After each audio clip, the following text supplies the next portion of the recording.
Hi, my name is Brandon, and I'm an alcoholic and addict in recovery. I went to a meeting last night where the topic was the action involved in working the 12 steps and doing a program.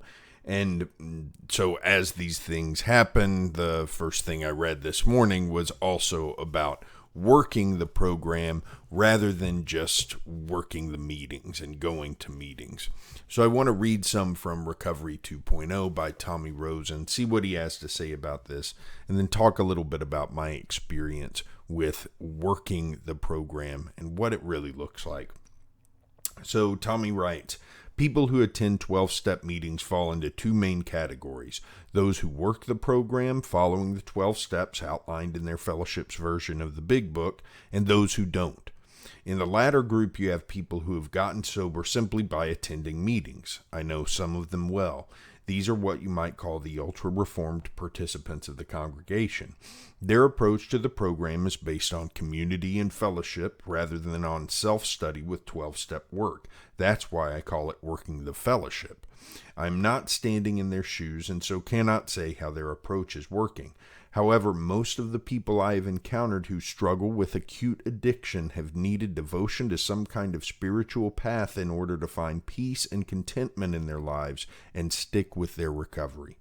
Those who work the 12 steps seem to be the ones in 12-step meeting rooms who have achieved the most freedom, the most enjoying life, and have the most to offer. The promises and miracles we experience and hear about in meetings are by no means limited to this group, but they are much more frequently realized than by those who just attend meetings. I know from experience that this was true for me. I've tried it both ways. So I have, like Tommy, I've known people who have approached 12-step meetings in both ways, or the 12 steps in both ways. I've known people who really spent a lot of their effort on going to meetings. And then I know people who worked both the meeting aspect and went to meetings and got the fellowship there, but also really worked the steps. And working the steps is something that's a lifelong thing. It's not something you do one time. You have someone, your sponsor walks you through the steps, and then you continue to work those steps every day of your life. And that's the working the program. And the people who just go to meetings and don't work the steps, like Tommy says, I am not in their shoes. But what I've observed is that a lot of these people end up finding it easier to fall off from recovery, either through relapse or they just stop showing up. I will also say that in my opinion, just going to meetings is the easy thing to do. Just going to meetings is easy, but actually doing the work required by the steps, actually doing the work when you're going through the steps and digging into your past with your sponsor, exposing your past to someone else, making amends with people, learning how to live on a day-to-day basis. That is the really challenging part of the 12 steps. It's also the really the rewarding part. And then that challenge continues as you finish working the steps with a sponsor and move into working them on a day-to-day basis. And you start doing a daily inventory where you're really looking at the end of the day, what was my day like? Where could I have made some changes? Where could I have treated people with more love and kindness? Where was I acting selfishly when I should have been acting selflessly? These are the kinds of things that are the action of the program. And to me, that's what makes up a huge part of the program. Meetings are great, and meetings to me are absolutely necessary, but they are not the meat and potatoes of the program. And I heard someone say this last night, and it really stuck with me. The meat and the potatoes of the program are what happens in those steps. What's outlined in the 164 pages of the big book of AA, the first 164. And I really do think that working these steps is the most critical part of the program.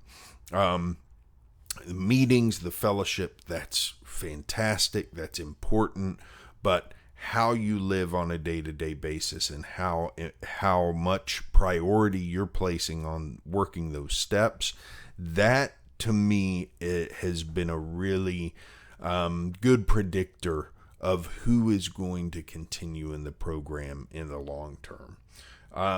And so I feel like the other thing that I want to note is that once I started, I got into working 12 steps because I wanted to get sober. And really I wanted to get sober because I thought that was the only way that I was going to be happy in life.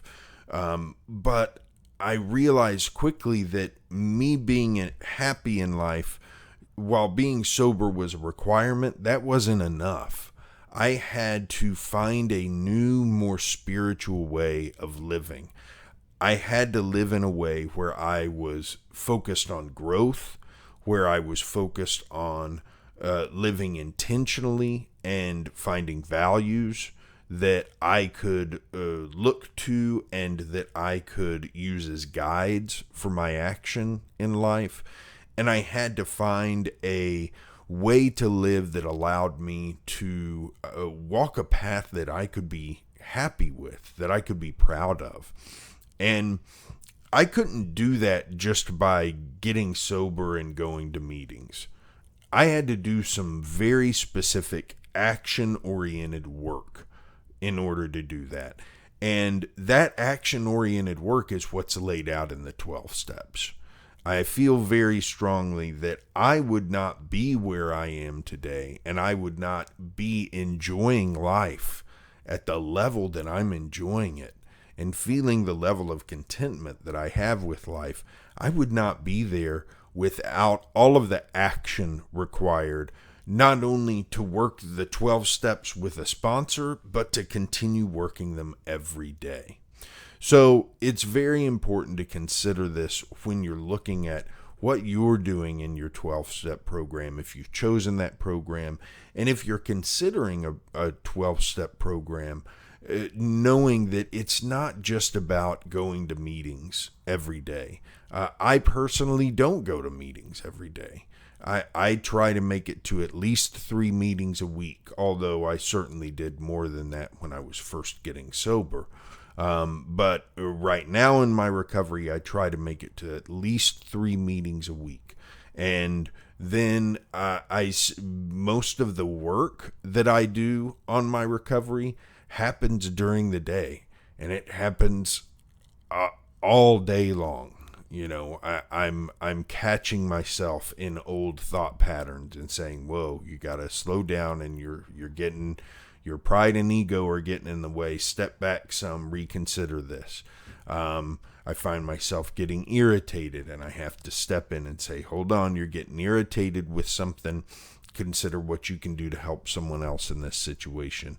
Those little things that happen during the day, that's where a lot of the work is coming in for me right now.